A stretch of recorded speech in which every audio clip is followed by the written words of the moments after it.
नमस्ते दोस्तों, आप सुन रहे हो the Patil sir's academy channel. तो चलो आज हम देखने वाले हैं क्लास 9 का चैप्टर नंबर 6 की जिस चैप्टर का नाम है ऑलिंपिक वर्तुळांचा गोफ, है ना।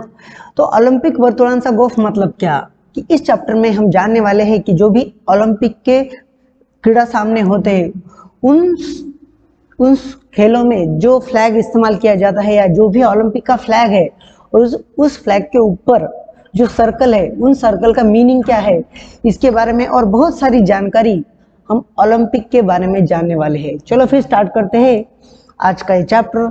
चलो सबसे पहले जान लेते हैं कि इस चैप्टर के जो राइटर है जिनका नाम है बाळज पंडित। देखो इनका नाम क्या है, बाळज पंडित।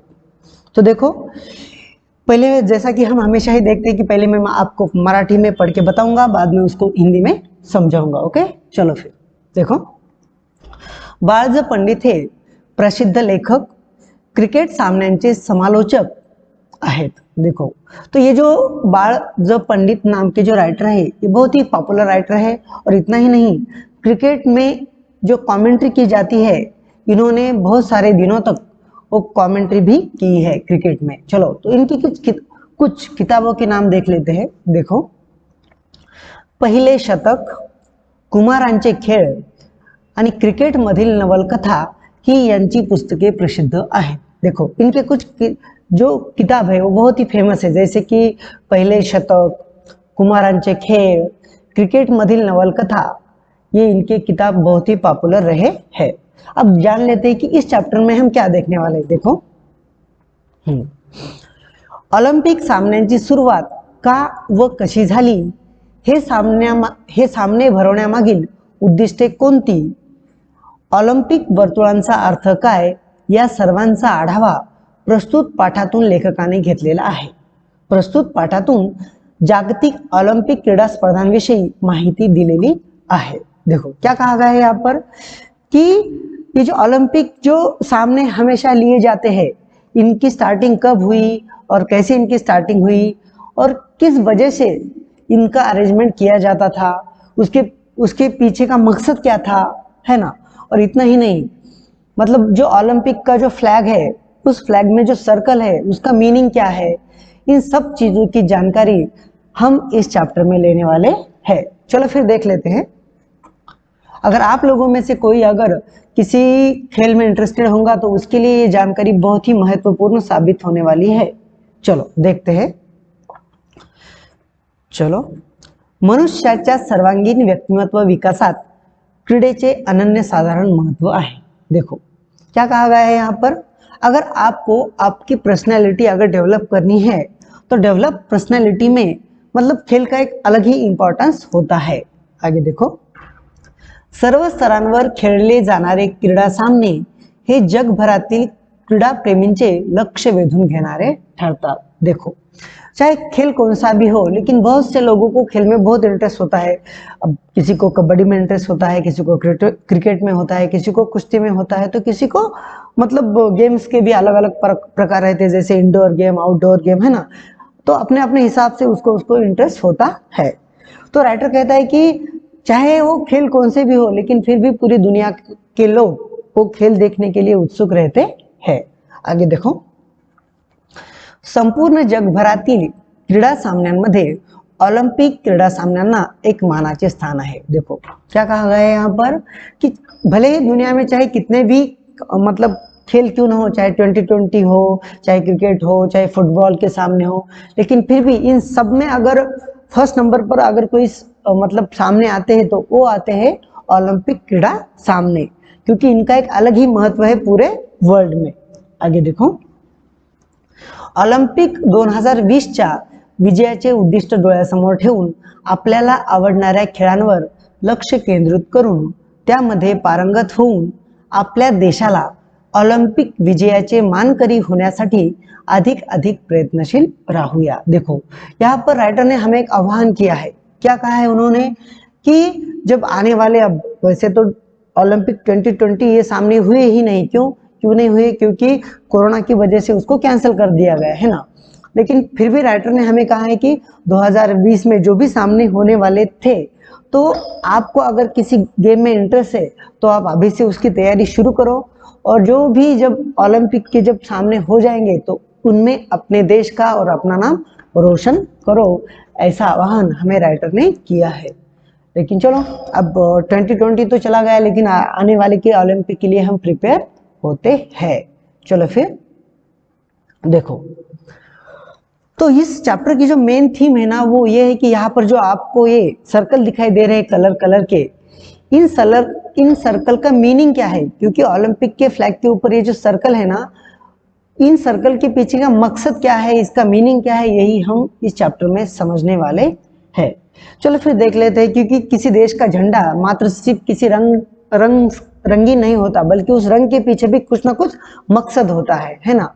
तो ऐसा ही कुछ ये सर्कल सिर्फ सर्कल नहीं, क्योंकि इन सर्कल के पीछे एक बहुत बड़ा मकसद है, और क्या है वो मकसद, वो आज के इस चैप्टर में हम देखने वाले हैं। चलो आगे देखो। ऑलिम्पिक गावाकडे आमची मोटार भरधाव वेगाने जात होती। देखो, राइटर कहता है कि ओलंपिक नाम का जो विलेज था, उस विलेज की तरफ हमारी गाड़ी मतलब फास्टली जा रही थी। गर्दी प्रचंड असली तरी रहदारीला अडचण मुळीच नव्हती। राइटर कहते हैं चाहे ट्रैफिक कितना भी क्यों ना हो, लेकिन फिर भी ट्रैफिक जाम जैसे हालात बिल्कुल नहीं थे। आगे देखो, येण्या जाण्यासाठी वेगवेगळे रस्ते होते, है ना, मतलब जाने आने के लिए अलग अलग रास्ते थे, इसलिए कोई भी प्रॉब्लम नहीं था, भले ही कितनी ही ट्रॅफिक क्यों ना हो। खेळाचे मैदान जवळ येऊ लागले तसे आमचे डोळे समोरील क्षितिजाकडे लागले। राइटर कहता है कि जैसे जैसे वो ओलंपिक्स के गेम का जो मैदान था वो करीब आ रहा था, वैसे वैसे हमारी जो नजर है वो आगे एक हॉरिजॉन्टल जगह पर जा रही थी, है ना। खूपच उंच अशा स्तंभावर एक भला मोठा ध्वज फडकत असलेला आम्हाला दिसला। राइटर कहता है कि जब हमने सामने देखा तो हमें एक बहुत ही मतलब बहुत ऊंची हाइट पर किसी एक खंबे के ऊपर एक बहुत ही बड़ा फ्लैग हमें दिखाई पड़ा। अब देखो कौन सा फ्लैग था, ओलंपिक सामन्यांचे ते स्वतंत्र निशान होते। देखो, राइटर कहता है कि वो जो फ्लैग था वो किसका था, वो ओलंपिक का अपना खुद का एक अलग ही तरह का फ्लैग था। आगे देखो, ध्वजावरील पांढऱ्या शुभ्र पार्श्वभूमीवर लाल, पिवळ्या, निळ्या, हिरव्या व काळ्या रंगाची वर्तुळे एकमेकात गुंफलेली होती। देखो, राइटर क्या कहता है कि वो फ्लैग का कलर कैसा था, एक बहुत ही बड़ा मतलब व्हाइट था, और व्हाइट के ऊपर क्या था, उसके ऊपर 5 सर्कल थे, और उन सर्कल के कलर कैसे कैसे थे, कोई रेड था, कोई येलो था, कोई ब्लू था, कोई ग्रीन था और कोई ब्लैक था। तो इस तरह के उसके कलर थे उन सर्कल्स के, और वो पूरे सर्कल जो है वो एक दूसरे में अटके हुए थे, यानी एक दूसरे से बिल्कुल कनेक्टेड थे। तो देखो उसका मकसद क्या है उस कनेक्टिविटी का। ध्वजावरील पांढऱ्या शुभ्र पार्श्वभूमीवर लाल, पिवळ्या, निळ्या, हिरव्या, काळ्या रंगाची वर्तुळे एकमेकांमध्ये गुंफलेली होती। जणू 5 मित्रच हातामध्ये हात घालून आपल्या मैत्रीची साक्ष जगाला देत होते। राइटर कहता है कि मानो ऐसा लग रहा था कि ये जो 5 जो सर्कल है, ये सर्कल एक दूसरे के दोस्त थे, और ऐसा महसूस हो रहा था कि हर एक दोस्त ने दूसरे के हाथ में हाथ देकर, मतलब ये उनकी दोस्ती का जो पैगाम है ये पूरी दुनिया को दे रहे थे, ऐसा ही लग रहा था कि हम साथ साथ हैं। आगे देखो, ही 5 वर्तुळे म्हणजे जगातील 5 खंड आणि त्यांची शुभ्रधवल पार्श्वभूमी म्हणजे विशाल अंतराळ। देखो, यहाँ पर एक बहुत ही इंपॉर्टेंट सी चीज हमें राइटर बताता है कि यूं ही एक किसी को शौक आ गया इसलिए 5 सर्कल नहीं रखे, चलो 4-5 सर्कल लग देते हैं, ऐसा नहीं है इस फ्लैग का मीनिंग। इस 5 सर्कल का मीनिंग है इस पूरी दुनिया में हमें 5 खंड दिखाई देते हैं ना, जैसे कि Asia, Europe, America, Africa, Australia, है ना। तो ये हर एक जो सर्कल है वो उस जो जैसे कि अपना एशिया खंड है तो उस खंड का ये प्रतिनिधित्व करते हैं, है ना। एक कॉन्टिनेंट का ये मतलब रिप्रेजेंटेटिव है ये एक सर्कल, है ना। आगे देखो, ही 5 वर्तुळे म्हणजे जगातील 5 खंड आणि त्यांची शुभ्रधवल पार्श्वभूमी म्हणजे विशाल अंतराळ, है ना। ये 5 सर्कल का मीनिंग क्या है कि इस दुनिया में कितने कॉन्टिनेंट है, 7 मतलब 5, है ना। और उसके पीछे का जो व्हाइट कलर है इसका मतलब होता है ये पूरा आसमान, है ना। कुछ इस तरह का इसका मीनिंग है। आगे देखो, या ध्वजावर ऑलिम्पिकचे ब्रीद वाक्य लिहिलेले आहे। देखो राइटर कहता है कि ये जो फ्लैग है इसके ऊपर ओलंपिक का जो लोगो है या उसका जो उसकी जो थीम है वो इस फ्लैग के ऊपर लिखी गई है। तो चलो देखते हैं कि क्या है उसकी मेन थीम ओलंपिक की। देखो ये जो वर्ड है ना वो शायद हो सकता है कि ग्रीक लैंग्वेज में हो, इसलिए आपको थोड़े से अलग महसूस हो सकते हैं, लेकिन कोई बात नहीं, यहाँ पर उसका मराठी में मीनिंग दिया गया है। देखो वर्ड्स क्या है उसके ऊपर, सीटियस, ऑल्टियस, फार्टियस, है ना। ओलंपिक के फ्लैग के ऊपर कौन से वर्ड है, सीटियस, ऑल्टियस और फार्टियस। इसका मतलब क्या है, गतिमानता, उच्चता, तेजस्विता। देखो ये जो फ्लैग हमें किस चीज के लिए मोटिवेट करता है, वो हमें गतिमान रहने के लिए मोटिवेट करता है, वो हमें हाईएस्ट से हाईएस्ट अचीवमेंट के लिए मोटिवेट करता है। उतना ही नहीं, वो हमें ब्राइटनेस के लिए मोटिवेट करता है ना। तो कुछ इस ऐसा इसका मकसद है। आगे देखो, प्रत्येक खेळाडूने जास्तीत जास्त गतिमान राहण्याचा प्रयत्न केला पाहिजे, है ना। ये फ्लैग उसको क्या बताता है कि हर एक जो प्लेयर होता है उसने ज्यादा से ज्यादा एनर्जेटिक और फास्टेस्ट रहने की कोशिश करनी चाहिए। और इतना ही नहीं, आगे देखो, अधिक अधिक उंची गाठण्याची शिकस्त केली पाहिजे। और इतना ही नहीं, अधिक से अधिक ऊपर का पद उसने हासिल करना चाहिए और उसके लिए उसने मतलब कोशिश करनी चाहिए। आगे देखो, आणि बलसंवर्धनासाठी जास्तीत जास्त श्रम केले पाहिजेत असा संदेश हा ध्वज खेळाडूंना देत असतो। राइटर कहता है कि और इतना ही नहीं, मतलब एनर्जी पाने के लिए ज्यादा से ज्यादा उसने एक्सरसाइज करनी चाहिए। कुछ इस तरह का मैसेज ये ध्वज हमें देता है। आगे देखो, या ध्वजस्तंभाजवळ एक स्फूर्तिदायक मशाल सतत तेवत असते। देखो जैसे कि मंदिर में एक नंदा दीप होता है ना, नंदा दीप यानी जो हमेशा ही दीप जलता रहता है, कुछ उसी तरह का दीप नहीं, लेकिन एक मशाल इस झंडे के पास में हमेशा ही जलती रहती है और उस मशाल से वो हमें मोटिवेशन देती रहती है। वो मशाल, है ना, एक मशाल हमेशा ही वहां पर रहती है। आगे देखो, ऑलिम्पिक सामने म्हणजे क्रीडापटूंसाठी आणि क्रीडा शौकीनांसाठी एक पर्वणीच असते। मतलब राइटर कहता है कि ये जो मतलब सामने ओलंपिक के सामने जो भी अरेंज किए जाते हैं वो दुनिया भर के प्लेयर्स के लिए और जो भी शौकीन रहते हैं देखने के भी, उन सब के लिए मानो एक कोई फेस्टिवल जैसा ही रहता है ओलंपिक। आगे देखो, पृथ्वीच्या पाठीवरील सर्व राष्ट्रातील सुमारे 5 ते 6 हजार खेळाडू या सामन्यांमध्ये भाग घेत असतात। देखो राइटर कहता है कि इस दुनिया में जितने भी मतलब देश है, उन पूरे देशों में से 5 से 6 हजार जो प्लेयर्स रहते हैं वो इस गेम में पार्टिसिपेट होते हैं। और इतना ही नहीं, स्त्री खेळाडूंची संख्या देखील 2000च्या आसपास असते। और सिर्फ मतलब मेल ही नहीं बल्कि फीमेल भी कम से कम 2000 के आसपास इस गेम में पार्टिसिपेट होती है। और दिन प्रतिदिन फीमेल की संख्या भी इसमें बहुत बढ़ रही है ना। सिर्फ पार्टिसिपेंट्स में ही संख्या नहीं बढ़ रही है, बल्कि जो भी मतलब प्राइज विनिंग रेशो है उसमें भी महिलाओं की संख्या काफी बढ़ रही है। आगे देखो, प्रेक्षागृहात सुमारे 70 ते 80 हजार प्रेक्षक बसण्याची सोय असते। मतलब जो भी इसका स्टेडियम है ओलंपिक का, उस स्टेडियम में कम से कम 70 से 80 हजार तक लोग आराम से बैठकर ये सामने देख सकते हैं। आगे देखो, याशिवाय सुमारे 25,000 लोकांना हे सामने उभे राहून पाहता येतात। और देखो मतलब 75,000 लोग बैठकर देख सकते हैं और 25,000 लोग खड़े होकर ये सामने देख सकते हैं। मतलब पूरे का अगर कैलकुलेशन किया जाए तो करीबन 1 लाख लोग आराम से ये सामने देख सकते हैं। अब कोई कहता है कि सर ये 25,000 खड़े क्यों रहेंगे, क्योंकि आपको पता ही होगा कि जो प्लेयर्स रहते हैं वो मतलब उन्हें बैठना बिल्कुल अच्छा नहीं लगता, वो खड़े होकर ही देखते हैं, है ना। घोड़े की तरह, घोड़ा कभी बैठा हुआ देखा है क्या आपने? इमेजिन करके देख लेना। और अगर देखा होगा तो घोड़ा नहीं होगा, है ना, क्योंकि वो खेचर हो सकता है, क्योंकि घोड़ा कभी बैठता नहीं है ना। तो प्लेयर्स भी कुछ घोड़े की तरह ही रहते हैं ना। कहते हैं ना, अगर कोई अच्छा प्लेयर रहा तो उसको कहा जाता है कि ये बहुत लंबी रेस का घोड़ा है ना। उसको घोड़े की उपमा क्यों दी जाती है? क्योंकि उसका मकसद होता है ये कभी रुकने वाला नहीं है, ये कभी थकने वाला नहीं है, और जो कभी रुकता नहीं, जो कभी थकता नहीं, वही अच्छा प्लेयर हो सकता है ना। तो इसलिए कुछ लोग जो है वो हमेशा ही खड़े होकर ही सामने देखते हैं। तो उन लोगों के लिए भी 25,000 सीटें ऐसी है कि जिन सीटों पर खड़े होकर वो सामने देख सकते हैं। आगे देखो, पोहण्याच्या शर्यतीसाठी 4-5 तलावही बांधलेले असतात। मतलब जो भी स्विमिंग के मतलब यहाँ पर मैचेस होते हैं उनके लिए भी यहाँ पर स्विमिंग पूल का अरेंजमेंट किया गया है।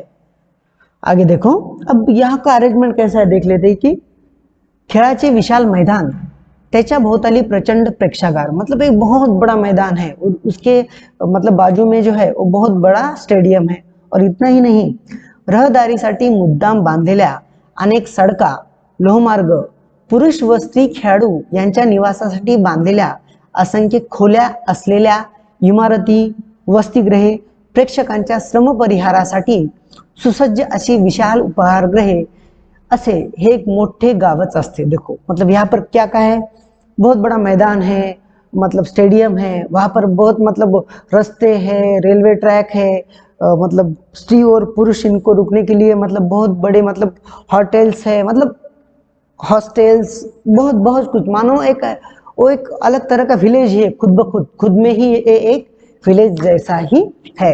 इसलिए इसको कहा जाता है ओलंपिक विलेज। इसको क्या कहा जाता है? ओलंपिक विलेज, है ना।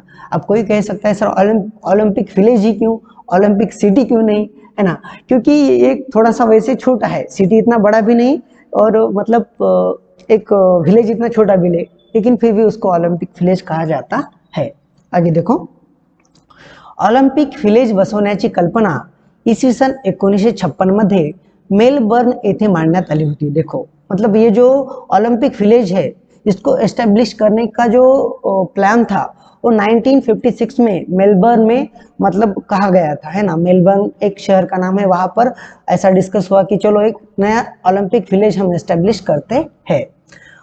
पहले ओलंपिक विलेज तिथलेच, और पहला जो ओलंपिक विलेज है वो भी उसी जगह पर मतलब एस्टेब्लिश किया गया। आगे देखो, ओलंपिक सामने दर 4 वर्षांनी होतात। देखो तो ओलंपिक के जो मैचेस है वो हर 4 साल में होते हैं, ये तो आपको पता ही होगा। चलो अगर पता नहीं तो भी कोई बात नहीं, क्योंकि आज पता चल गया। आगे देखो, हे सामने 5 दिवस चालत, मतलब पुराने जमाने में ये जो मैचेस थे वो 5 दिन चलते थे। अब देखो इसकी हिस्ट्री क्या है।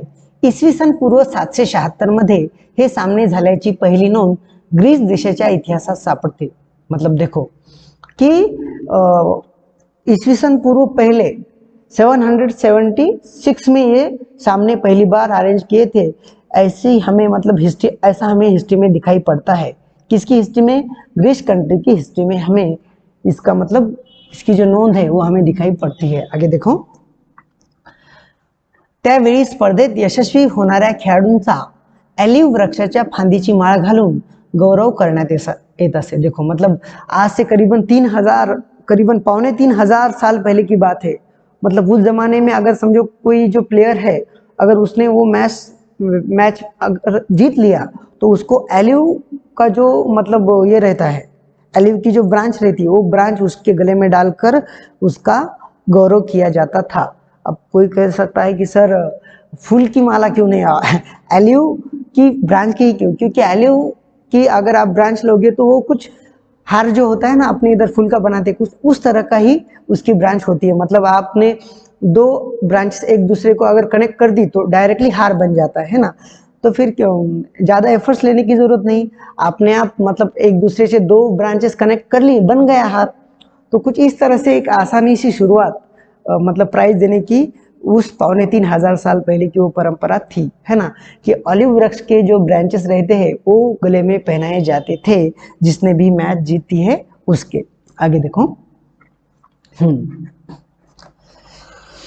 ग्रीस देशातील अनेक शहरे परस्परांमधील भेदभाव विसरून या यशस्वी स्पर्धकांचे प्रचंड स्वागत करत। देखो ये जो ग्रीस है ना वहां पर बहुत छोटे छोटे कंट्री है, मतलब बहुत ही छोटे छोटे, मतलब आपने मानो आज अपने विलेज कैसे रहते हैं कुछ इस तरह के वहां पर कम से कम मतलब ग्रीस में बहुत छोटे छोटे कंट्री थे, है ना। मतलब खुद एक एक विलेज खुद को कंट्री ही घोषित कर देता था, कुछ इस तरह का मंजर था। तो झगड़े भी बहुत सारे होते थे, मारकाट भी बहुत सारी होती थी। लेकिन ये जो ओलंपिक सामने जब अरेंज किए जाते थे तो वो सब कुछ भूलकर, वो आपसी मतभेद जो है वो सब कुछ भूलकर वो एक जगह पर आते थे।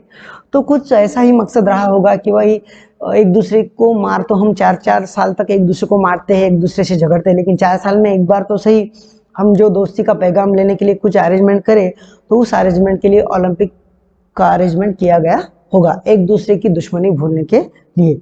जैसे आपको भी तो पता है कि भारत और पाकिस्तान की मैच के बारे में तो आप जानते ही होंगे कि भले ही हम दुश्मन क्यों ना हो, लेकिन कभी कभार हम दोनों एक दूसरे के मतलब अपोजिट में खेलते भी है। तो एक दुश्मनी भूलने का एक बहुत ही अच्छा जरिया होता है ये खेल। आगे देखो, हाँ,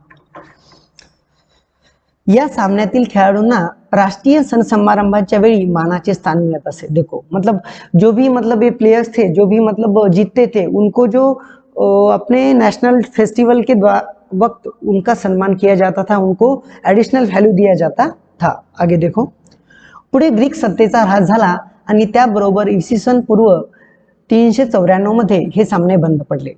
देखो राइटर कहता है कि बाद में क्या हुआ कि आपको तो पता ही होगा, ग्रीस का पूरा अस्त हो गया और 394 में ये मतलब सामने बंद हो गए, है ना। चलो आगे देखो, मैत्रीचा मंत्र सांगणाऱ्या या ऑलिम्पिक सामन्यांची त्याच्यानंतर 1894 साली आधुनिक जगाला आठवण झाली। देखो मतलब करीबन 2500 साल पहले ये सामने बंद भी मतलब हो गए, है ना। 2500 साल पहले शुरू हो गए और 2500 साल पहले बंद हो गए, लेकिन फिर भी आधुनिक दौर में 1894 में ये फिर एक बार लोगों को याद आ गई ओलंपिक की, और फिर एक बार ऐसा डिसाइड किया गया कि क्यों ना हम फिर से एक बार ओलंपिक के जो गेम है उनको अरेंज करें। आगे देखो, त्या वर्षी फ्रान्स या देशात एक ऑलिम्पिक कांग्रेस भरवण्यात आली होती।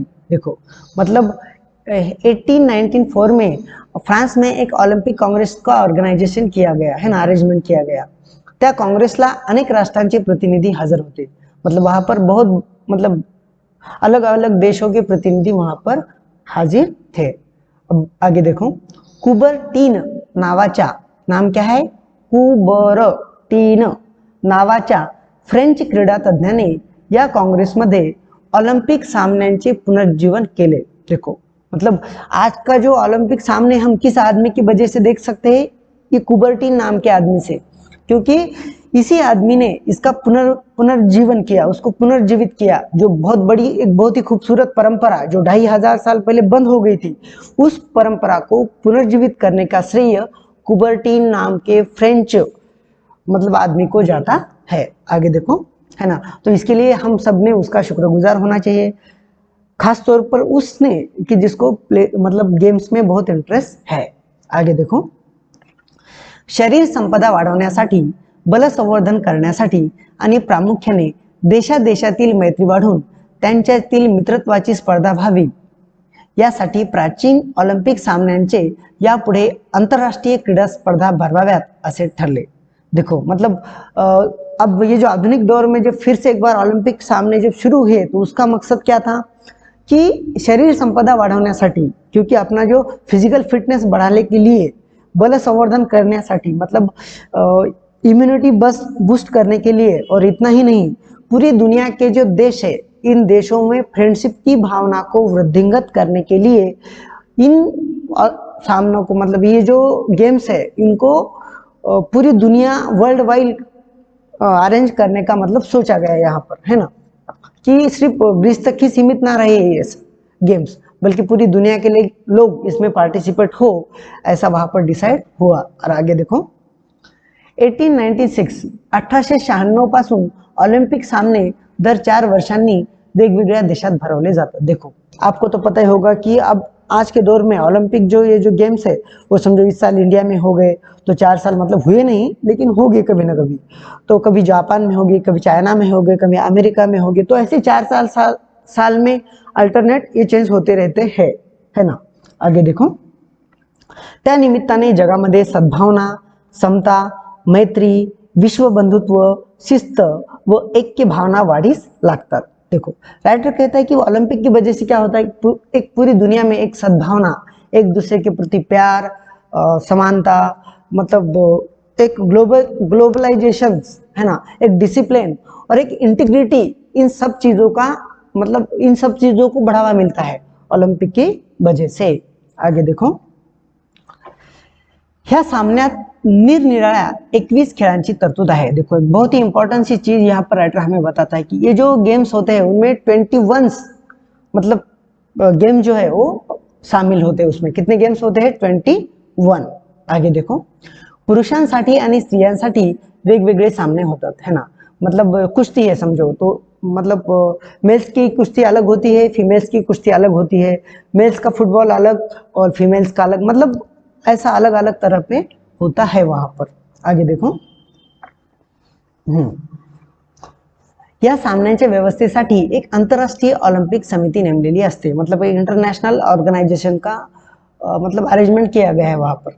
या स्पर्धेत भाग घेणाऱ्या प्रत्येक देशाचे 1 ते 3 प्रतिनिधी या समितीमध्ये असतात और जो भी कमेटी है उस कमेटी में हर एक देश का कम से कम 1 और ज्यादा से ज्यादा 3 मतलब रिप्रेजेंटेटिव उसमें पार्टिसिपेट होते हैं।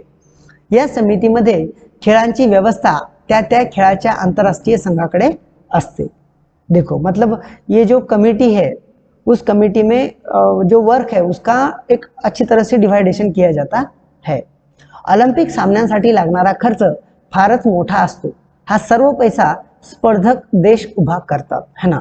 देखो क्या कहा गया है कि ओलंपिक के लिए बहुत बड़ा खर्चा लगता है क्योंकि इतने बड़े प्लेयर्स, उनका रहन सहन, उनका खान पान, उनका मतलब सब कुछ, इसके लिए बहुत बड़ा खर्चा लगता है। वो चाहे वो स्टेडियम के लिए हो, चाहे स्विमिंग पूल हो, मतलब अलग अलग मैदानों के लिए बहुत बड़ा खर्चा लगता है। तो ये जो पूरा खर्चा है वो जिस देश ने उन सामनों को रखा है तो वो देश करता है। फॉर एग्जाम्पल अगर ओलंपिक अगर इंडिया में रखा गया तो पूरा जो खर्चा जो है वो इंडिया को ही करना पड़ेगा, है ना। आगे देखो, क्रीडेच्या क्षेत्रात जातीभेद नाही, धर्मभेद नाही आणि वर्णभेद नाही, येथे सर्वांना समान संधि मिलते। देखो एक बहुत ही बड़ी चीज आपको मतलब गेम्स में देखने को मिलती होगी। चाहे आप कोई भी क्षेत्र हो तो वहां पर आपको धर्म, जात, वर्ण ये सब चीजें फेस करनी पड़ती है। लेकिन प्ले है ना, मतलब गेम्स एक अकेली ऐसी चीज है जहां पर ना आपकी जात देखी जाती है, ना आपका धर्म देखा जाता है, ना आपका वर्ण देखा जाता है। देखा जाता है तो आपका स्किल, आपका टैलेंट, आपका पोटेंशियल, आपकी क्वालिटी, है ना। तो एक बहुत ही बड़ी चीज, मतलब इंसान को सिर्फ इंसान माना जाता है, ना कि किसी रंग रूप से उसको पहचाना जाता है, उसको उसके गेम से पहचाना जाता है, ना कि किसी धर्म या वर्ण से। आगे देखो, अमेरिकेतील जेन्सी ओवेन्स हा वंशाने आफ्रिकी खेळाडू। देखो अमेरिका का जेन्सी ओवेन्स नाम का एक अफ्रीकी प्लेयर था। 1936 मध्ये बर्लिनला झालेल्या ऑलिंपिक स्पर्धेत त्याने 4 अजिंक्य पदे मिळवली, है ना। मतलब 1936 में बर्लिन में जो ओलंपिक्स गेम हुए थे उस गेम्स में इस जेन्सी ओवेन्स ने 4 गेम्स में मतलब प्राइज फर्स्ट प्राइज अचीव किया था। और इतना ही नहीं, इतकेच नव्हे तर त्या 4ही बाबतीत त्याने नवे उच्चांक प्रस्थापित केले होते। मतलब उसने 4 तो फर्स्ट प्राइज लिए ही, और सिर्फ प्राइज ही नहीं लिए बल्कि उन चारों गेम्स में भी उसने नए रिकॉर्ड्स बनाए, है ना। आगे देखो, अमेरिकेच्या यशाचा तो मोठा शिल्पकार ठरला। मतलब अमेरिका का नाम रोशन करने के लिए उसने अपना बहुत बड़ा योगदान दिया है। अमेरिकेतच नव्हे तर साऱ्या जगाने या खेळाडूचा त्यावेळी केवढा गौरव केला। राइटर कहता है कि सिर्फ अमेरिका में ही नहीं बल्कि पूरी दुनिया में इसका बहुत ही बड़ा सम्मान बढ़ा और इसकी वजह से अमेरिका का भी नाम रोशन हो गया। केवढे कौतुक केले, ओवेन्सचा वर्ण, त्याचा देश हे सर्व विसरून साऱ्या जगाने त्याची प्रशंसा केली।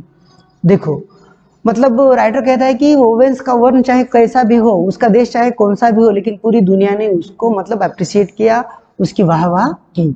आगे देखो, अब दूसरा प्लेयर एमिल झोटोपेक। हा देखो एक प्लेयर्स का नाम है एमिल झोटोपेक। हा झेकोस्लोवाकियाचा खेळाडू, है ना। एमिल झोटोपेक ये किस देश का खिलाड़ी था? झेकोस्लोवाकिया, है ना। 1952 साली त्याने हेलसिंकीचे मैदान गाजवले, है ना। मतलब 1952 में हेलसिंकी में जो ओलंपिक सामने हुए थे वहां पर इसने अपना मतलब टैलेंट दिखाया। देखो त्याने 5000 मीटर धावणे व मैराथन या लांब पल्ल्याच्या शर्यतीत नवीन विक्रम केले, है ना। मतलब उसने एक मैराथन में एक नया रिकॉर्ड्स बनाया और इतना ही नहीं वो नवा इतिहास घडवला, एक नया इतिहास उन्होंने रच दिया। आगे देखो, जगातील एक मानवी रेल्वे इंजिन अशी झोटोपेक ने ख्याति मिळवली। देखो इसको क्या कहा जाता था? मानवी रेलवे इंजन। क्योंकि वो इस तरह से दौड़ता था, तो इसलिए उसको मानवी रेल्वे इंजिन ऐसा निकनेम पड़ गया था। आगे देखो, यामुळे जगातील सर्व लोकांना झोटोपेक बद्दल तर अभिमान वाटलाच, पण त्याचबरोबर झेकोस्लोवाकिया देशाबद्दल देखील त्यांच्या मनात आदर निर्माण झाला। देखो, मतलब राइटर कहता है कि एमिल झोटोपेक की वजह से उसका तो नाम पूरी दुनिया में रोशन हुआ ही, लेकिन उसके साथ साथ उसका जो देश है झेकोस्लोवाकिया, उस देश को भी पूरा मतलब पूरी दुनिया रिस्पेक्ट देने लगी, है ना। आगे देखो, आफ्रिकेतील इथियोपियाचा, है ना, अफ्रीका देश में जो अफ्रीका खंड में जो इथियोपिया देश है वहां का अबेबे वकीला या खेळाडूने तर अनवाणी पायाने मैराथन लांब पल्ल्याची शर्यत जिंकली। देखो, अफ्रीका जो कॉन्टिनेंट है उसमें इथियोपिया नाम का जो देश है, और उस इथियोपिया का अबेबे बिकिला नाम का जो प्लेयर था, उसने तो पैरों में ना चप्पल पहनी ना मतलब शूज पहने, उसने दुनिया की सबसे लंबी जो मैराथन है वो वैसे ही जीत ली, अनवानी यानी बगैर शूज बगैर चप्पल पहने। और इतना जो बड़ा डिस्टेंस है उसने मात्र 2 घंटे 15 मिनट में उसको कवर किया। अब आगे देखो, फनी बँकर्स या स्त्री खेळाडूने तर 1948 साली ऑलिम्पिकचे मैदान दणाणून सोडले। और अब तक हमने मेल्स प्लेयर्स के बारे में देख लिया, अब देखो फीमेल्स भी क्या कम है क्या। फॅनी बँकर्स या स्त्री खेळाडूने 1948 साली ऑलिम्पिकचे मैदान दणाणून सोडले, मतलब फैनी बैंकर्स ने भी ओलंपिक में अपना कर्तव्य दिखाया। देखो उसने क्या किया है, 100 व 200 मीटरच्या शर्यतीत प्रथम क्रमांक मिळवला। मतलब ये जो फैनी बैंकर्स है इसने 100 और 200 मीटर की जो रहती है दौड़ने की कंपटीशन, उसमें इसने प्राइज मिलाया। आगे देखो, अब भारत की बात है ना, चलो अब अपना इंडिया थोड़ा ही कम रहेगा। तो देखो, भारताने हॉकीच्या स्पर्धेत अनेक वर्ष अजिंक्यपद पटकावले। देखो, मतलब एक दौर ऐसा था कि पूरी दुनिया में अपने भारत का हॉकी में डंका बजता था, क्योंकि जो अपना भारत का जो हॉकी प्लेयर है ध्यानचंद, इसको हॉकी का जादूगर कहा जाता है ना। मतलब ऐसा कहा जाता है कि मतलब इतने देश लोग, मतलब इतने देश इसके पीछे थे, किसके पीछे, ध्यानचंद की, कि तुम हमारी कंट्री में आओ, हम तुम्हें जितना चाहे उतना पैसा दे देंगे, लेकिन फिर भी आप मतलब अपने जो भारतीय लोग हैं वो अपने देश पर बहुत बड़ा प्यार करते हैं, वो पैसों से प्यार नहीं बल्कि अपने देश से बहुत प्यार करते हैं। तो ध्यानचंद ने किसी का भी ऑफर नहीं मतलब एक्सेप्ट किया। हिटलर ने भी इसको ऑफर दिया था कि तुम अगर मेरे देश की तरफ से खेलोगे तो तुम जो पाओगे वो मैं दूंगा, है ना। लेकिन फिर भी ध्यानचंद बोला नहीं, मैं भारत की तरफ से ही खेलूंगा, चाहे मुझे पैसे मिले या ना मिले, लेकिन मेरा देश ही मुझे बहुत ही प्यारा है, ना कि तुम्हारे पैसे। देखो कितनी बड़ी बात है। तो हॉकी में ओलंपिक में भारत का एक अच्छा खासा दबदबा था, किसकी वजह से, ध्यानचंद की वजह से, इसीलिए उसको मेजर ध्यानचंद कहा जाता है और उसको हॉकी का जादूगर भी कहा जाता है। आगे देखो, सुप्रसिद्ध भारतीय खेळाडू ध्यानचंद याचे नाव कित्येक वर्ष जगात सर्वांच्या जिभेवर नाचत होते, यानी ध्यानचंद को पूरी दुनिया पहचानती थी और ध्यानचंद की वजह से भारत को भी पूरी दुनिया अच्छी तरह से पहचानती थी। भारत का एक अच्छा सा रिस्पेक्ट ध्यानचंद की वजह से पूरी दुनिया में होता था। आगे देखो, ऑलिम्पिकच्या मैदानावर खेळाडू खेळत असतात तेव्हा खेळाडूंना पराक्रमाचा व प्रयत्नवादाचा संदेश देणारा ध्वज डोलाने फडकत असतो। देखो, मतलब क्या कहा गया है यहाँ पर, ओलंपिक के मैदान में जब समझो जब कोई किसी देश का अगर प्लेयर खेलता है तो उस देश का जो ध्वज होता है वो तो कभी उसके टी शर्ट पर होता है, मतलब, और जब समझो उसको प्राइज दिया जाता है, फॉर एग्जांपल अपने इंडिया के किसी प्लेयर्स ने किसी गेम में प्राइज अगर जीत लिया तो उस वक्त अपने देश का राष्ट्रगीत भी चलाते हैं, अपना झंडा भी फहराया जाता है। तो इस तरह से मतलब एक दुनिया में परचम लहराना जिसे कहते हैं। अगर आपको ऐसा लगता है कि मैं अपने देश का परचम पूरी दुनिया में लहराऊं, तो आपको ओलंपिक गेम्स में पार्टिसिपेट होकर कोई ना कोई प्राइज जीतना होगा। तो उसी वक्त आपका तो नाम पूरी दुनिया में रोशन होगा ही, लेकिन आपके साथ साथ आपके देश का नाम भी पूरी दुनिया में रोशन होता है। और इसकी सबसे अच्छी मतलब जो सुविधा है, जो प्लेटफॉर्म है, वो है ओलंपिक्स गेम्स। आगे देखो, त्या ध्वजावरील 5 खंडांची 5 वर्तुळे समतेचा व विश्व बंधुत्वाचा संदेश जगाला देत असतात, है ना। देखो राइटर फिर एक बार फिर वही चीज याद करवाता है हमसे जो हमने स्टार्टिंग में कहा था कि उस फ्लैग के ऊपर जो 5 सर्कल है वो एक दूसरे में कनेक्टेड है और ये हमें पूरी दुनिया में समता और विश्व बंधुत्व इसका संदेश हमें वो देते हैं, इंटिग्रिटी का संदेश वो हमें देते हैं। आगे देखो, तर त्याच्या शेजारीच शूद्र विचारांचा अंधकार घालवणारी ज्योत पातेवत असते। देखो राइटर कहता है कि वो ध्वज तो रहता है लेकिन ध्वज के साथ जो मशाल रहती है वो भी हमेशा ही मतलब जलती रहती है और ये दुनिया में जो अंधकार है उस अंधकार को मिटाने की कोशिश वो मशाल करती रहती है, वो हमें अंधकार मिटाने के लिए मोटिवेट करती रहती है। तो देखो दोस्तों, अब हो गया है अपना चैप्टर। तो आपको हमारा ये प्रयास कैसा लगा? आपको अगर हमारा ये प्रयास अच्छा लगा तो हमारे the Patil sir's academy channel को सब्सक्राइब कीजिए, अपने दोस्तों के साथ शेयर कीजिए, लाइक कीजिए, कमेंट कीजिए। आपने यहाँ तक ये जो आसानी से मतलब इतनी देर से आपने हमारा ये चैप्टर सुना, इसके लिए आप लोगों का थैंक यू।